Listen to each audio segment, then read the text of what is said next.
teman-teman semua, selamat datang di podcast Dialog Kebangsaan, di mana hari ini aku mau ngobrol santai nih sama teman-teman peserta Latsar di Kementerian ATR BPN, khususnya kelompok 4. Hari ini tema kita itu penting banget loh, yaitu visualisasi bangsa yang dapat menggugah rasa cinta tanah air dan bangsa. Kenapa sih tema ini menjadi topik bahasan yang penting buat kita hari ini? Tentu saja ya teman-teman, sebagai ASN kita itu bukan hanya bekerja seputar administratif saja, tapi kita juga punya peran untuk menjaga persatuan dan kesatuan bangsa. Oke, sebelum lanjut ke pembahasan, aku mau memperkenalkan diri dulu. Namaku Glory Putri Evana Napitupulu, CPNS dari Kantah Kabupaten Toba, Sumatera Utara. Oke, hari ini aku ditemani sama teman-teman CPNS dari berbagai kantah yang bakal kasih pandangannya seputar topik kita tadi. Langsung aja kali ya kenalan dulu sama Kak Alvina. Halo Kak Alvina. Halo, perkenalkan nama aku Alvina Lismadanti. Aku dari Kantah Kota Langsa. Selanjutnya ke Kak Pipin. Halo semuanya, perkenalkan aku Pipin Mairani Lovita Mungkur, aku dari Kantah Kabupaten Pelalawan. Selanjutnya ada Kak Ilham. Halo teman-teman, namaku Ilham Fai Muhammad dari Kantor Pertanahan PD. Selanjutnya ada Kak Diki. Halo semua, perkenalkan saya Diki Bahari Manulang dari Kantah Kabupaten Karimun. Selanjutnya ada Kak Aisyah. Halo, aku Nur Aisyah Lutfi Fatmawati dari Kantah Kota Palangkaraya, Kalimantan Tengah. Selanjutnya aku kembalikan ke moderator Kak Bari. Silakan. Oke, terima kasih teman-teman. Keren-keren banget ya teman-teman aku ini. Untuk menghemat waktu, langsung aja ya kita mulai topik pembahasan kita hari ini. Pertama, aku mau nanya nih sama Kak Alvina. Kak Alvina, menurut kakak kira-kira apa sih hubungannya sejarah perjuangan dengan bela negara di masa sekarang ini? Boleh nih Kak Alvina dibantu dijawab. Oke, terima kasih Kak. Menurut aku, dulu para pahlawan membela negara dengan cara berperang, mengorbankan jiwa dan raga mereka demi kemerdekaan. Tapi kalau sekarang, tidak lagi harus mengangkat senjata.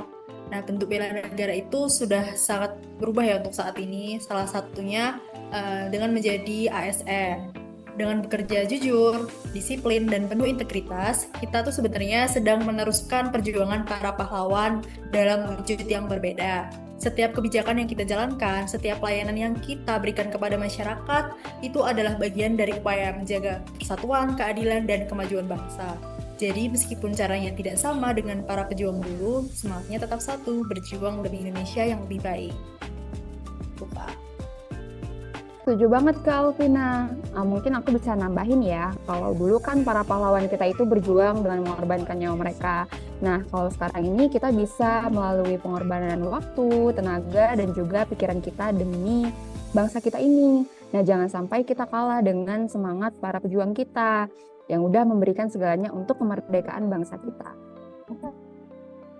Oke, terima kasih nih Kak Alvina, juga Kak Pipin. Jawabannya sangat menarik dan kelihatannya Kak Pipin ini sangat bersemangat ya. Tadi kalau kata Kak Pipin, jangan sampai kita kalah semangat sama para pejuang yang sudah berjuang buat kemerdekaan kita. Tentunya ini berkaitan dengan bela negara. Nah, sekarang aku kepo nih terkait bela negara ini, sebenarnya gimana sih pendidikan bisa jadi bagian dari bela negara? Apalagi kan Latsar yang kita lagi ikutin sekarang itu juga merupakan bagian dari pendidikan. Gimana nih kira-kira Kak Pipin tanggapannya?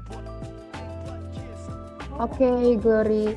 Kalau menurut aku, pendidikan itu bukan cuma soal nilai akademiknya aja ya, tapi yang terpenting itu adalah bagaimana kita bisa membentuk karakter itu sendiri, seperti kedisiplinan kita, kejujuran, kemudian pertanggungjawaban kita akan suatu tugas atau amanah yang diberikan kepada kita. Dan tentunya semua itu adalah bagian dari nilai bela negara.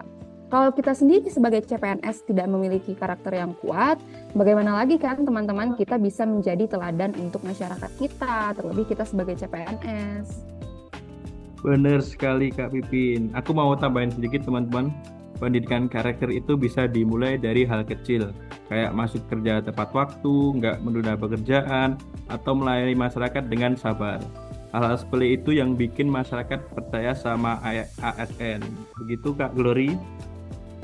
Oke, terima kasih Kak Ilham. Jawabannya sangat menarik ya, dan memang benar untuk bela negara ini memang kita harus mulai dari hal-hal kecil dan dari diri kita sendiri.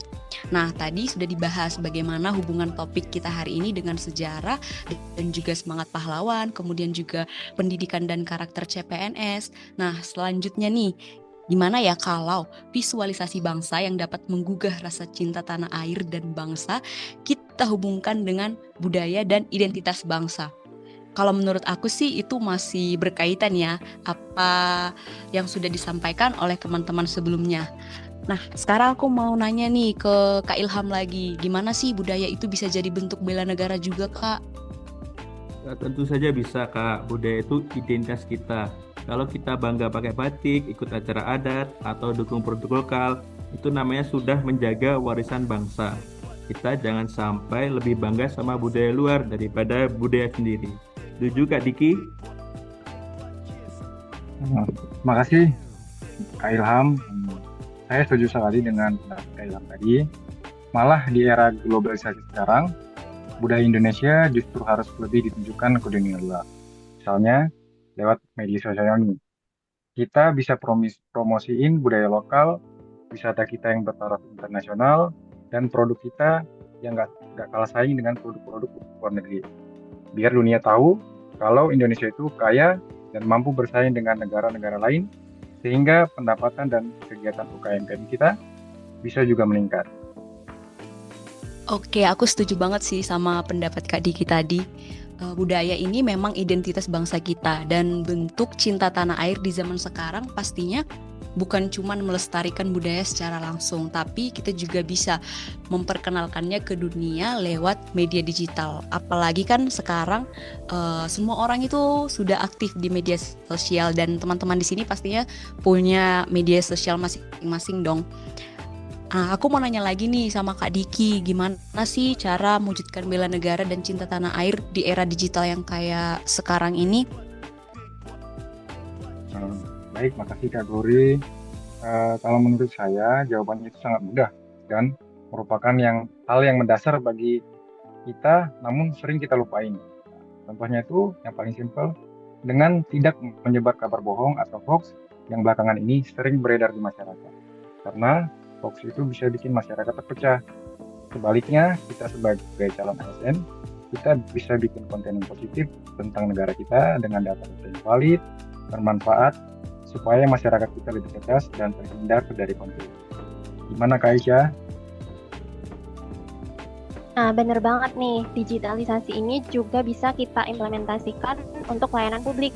Nah, kita sebagai ASN ini tentunya bisa berinovasi dengan membuat layanan online yang nantinya bisa mempermudah masyarakat. Kalau di Kementerian ATR BPN sendiri misalnya, kita bisa buat layanan online untuk keperluan antrian, sehingga nanti pelayanan di ATR BPN ini bisa lebih efektif dan efisien. Nah, ini juga merupakan salah satu wujud bela negara lewat teknologi. Di samping itu, ini juga bisa jadi bentuk bahwa kita itu nggak ketinggalan zaman. Oke, terima kasih Kak Aisyah, pendapatnya sangat menarik ya, dimana tadi Kak Aisyah bilang kalau adanya layanan digital ini bisa mempermudah masyarakat. Bukan hanya masyarakat juga, kita sebagai ASN juga bisa lebih dimudahkan dalam pekerjaannya, dalam melayani masyarakat juga. Nah, terkait yang udah Kak Aisyah sebutkan tadi, ujung-ujungnya itu kan pasti ada hubungannya sama kesejahteraan ketika masyarakat mendapatkan pelayanan yang baik, atau bisa kita kaitkan juga dengan ekonomi di negara kita ini. Jadi selain lewat teknologi, lewat bela negara, pendidikan dan karakter CPNS, kemudian juga tadi ada budaya dan identitas. Kira-kira aspek terakhir yang sudah aku sebutin tadi terkait dengan ekonomi, menurut Kak Aisyah apakah memang bisa disebut sebagai bela negara? Ya, bisa banget dong, karena ekonomi itu kan salah satu penopang ketahanan bangsa. Misalnya dengan kita mendukung UMKM, kemudian kita lebih memilih produk lokal daripada produk impor, kemudian juga berusaha membuat masyarakat sejahtera lewat program kerja, itu juga merupakan salah satu bentuk bela negara yang nyata. Gimana kalau menurut Kak Alvina nih? Betul banget, setuju. Kita sebagai CPNS kan nantinya ditempatkan di berbagai instansi. Apapun bidangnya, kalau kita bisa kerja sungguh-sungguh untuk kesejahteraan masyarakat, itu otomatis sudah eh, berkontribusi untuk kekuatan bangsa. Itulah bentuk bela negara yang sangat relevan dengan kondisi saat ini. Melanjutkan semangat perjuangan pahlawan dengan cara yang lebih modern. Jadi, jangan pernah menganggap remeh tugas sehari-hari yang kita lakukan. Sekecil apapun peran kita, kalau dijalankan dengan tulus dan sepenuh hati, dampaknya bisa sangat luar biasa untuk kemajuan Indonesia. Wah, keren banget ya diskusi kita hari ini, teman-teman. Pendapat dari teman-teman juga luar biasa bagus-bagus dan aku mau ngerangkum sedikit di sini dari apa yang udah teman-teman sampaikan tadi. Dari sejarah perjuangan, kemudian juga pendidikan, budaya, teknologi, sampai ekonomi, ternyata semuanya itu bisa nyambung ke satu hal, yaitu wawasan kebangsaan dan juga bela negara yang bisa kita terapkan di dalam kehidupan kita sehari-hari sebagai kita warga negara, juga kita sebagai ASN. Dan sebagai CPNS, untuk teman-teman sekalian, mari kita buktikan kita bisa melayani masyarakat dengan kerja yang nyata, kerja yang cerdas, dan juga kerja yang tuntas demi Indonesia maju. Oke, teman-teman, sebelum kita tutup podcast hari ini, supaya makin semangat, kita tutup dengan yel-yel dulu ya, teman-teman.